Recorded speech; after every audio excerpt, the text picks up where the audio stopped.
Hey, sixth graders, happy Monday. It is December 21st. We have 2 more days and then we get a nice long break. And if you've got your work all finished up to that point, then you have deserved, you've earned. We've come together to make it worth our time to have this break. I will definitely be one to raise my hand and say, I need this break. I've been working up here. My brain has been working overtime for about 3.5 months. So, let's finish with some stories. So today, I will have the lesson, but this is the reading for today that I want you to follow along with. It's called 11, which some of you might recognize because it's around your age. It's by Sandra Cisneros, who is a really well-decorated, a Chicana writer who is, she wrote a book called House on Mango Street that some of you might be familiar with. Very powerful writer. Here we go. What they don't understand about birthdays and what they'll never tell you is that when you're 11, you're also 10 and 9 and 8 and 7 and 6 and 5 and 4 and 3 and 2 and 1. And when you wake up on your 11th birthday, you expect to feel 11, but you don't. You open your eyes and everything's just like yesterday, only it's today. And you don't feel 11 at all. You feel like you're still 10. And you are underneath the year that makes you 11. Like some days you might say something stupid, and that's the part of you that's still 10. Or maybe some days you might need to sit on your mama's lap because you're scared, and that's the part of you that's 5.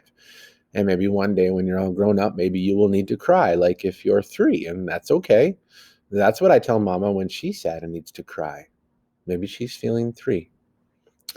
Because the way you grow old is kind of like an onion, or like the rings inside a tree trunk, or like my little wooden dolls that fit one inside the other, each year inside the next one. That's how being 11 years old is. You don't feel 11.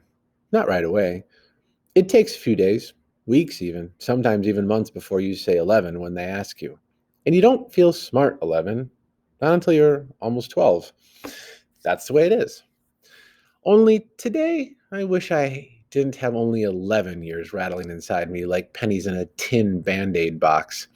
Today, I wish I was 102 instead of 11, because if I was 102, I'd have known what to say when Mrs. Price put the red sweater on my desk.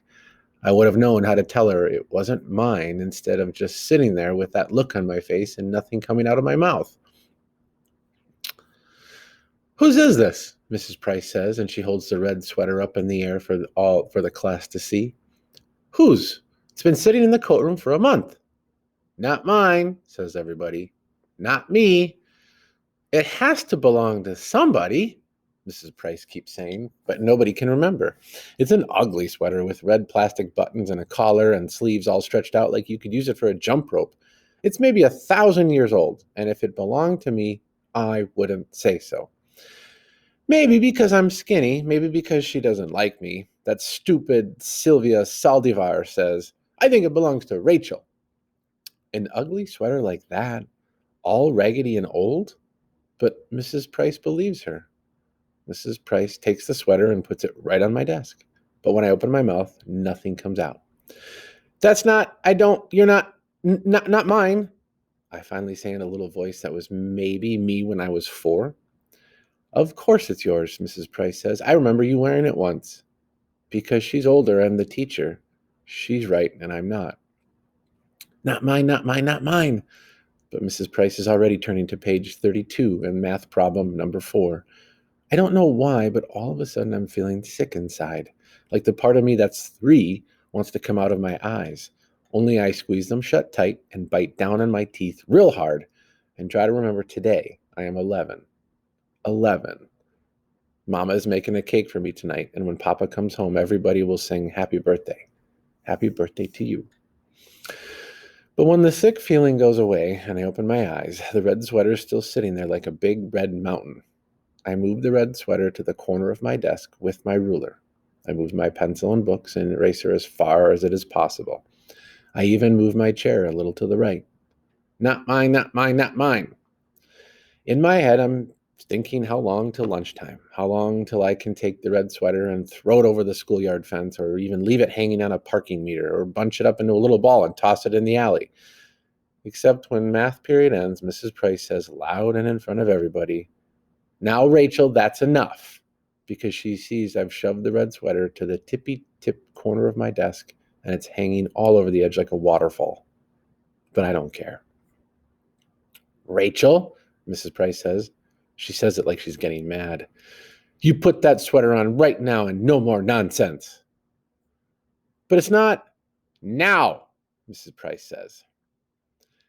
This is when I wish I wasn't 11, because all the years inside of me, 10, 9, 8, 7, 6, 5, 4, 3, 2, and 1, are pushing at the back of my eyes when I put one arm through one sleeve of the sweater that smells like cottage cheese, and then the other arm through the other, and stand there with my arms apart like if the sweater hurts me. And it does, all itchy and full of germs that aren't even mine. That's when everything I've been holding in since this morning, since when Mrs. Price put the sweater on my desk, finally lets go. And all of a sudden, I'm crying in front of everybody. I wish I was invisible, but I'm not. I'm 11, and it's my birthday today, and I'm crying like I'm 3 in front of everybody.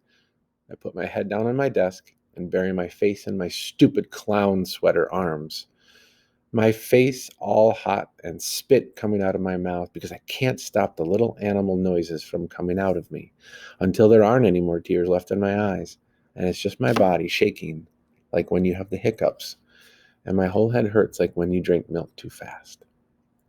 But the worst part is right before the bell rings for lunch. The stupid Phyllis Lopez, who was even dumber than Sylvia Saldivar, says she remembers the red sweater as hers. I take it off right away and give it to her. Only Mrs. Price pretends like everything's okay. Today, I'm 11. There's cake Mama's making for tonight, and when Papa comes home from work, we'll eat it. There'll be candles and presents, and everybody will sing happy birthday to you, Rachel. Only it's too late. I'm 11 today. I'm 11, 10, 9, 8, 7, 6, 5, 4, 3, 2, and 1, but I wish I was 102. I wish I was anything but 11, because I want today to be far away already, far away like a runaway balloon, like a tiny O in the sky, so tiny, tiny, you have to close your eyes to see it. Cool story, huh? I'm sure it's something that all of us can relate to. Okay, cool. All right, we'll do some work with it.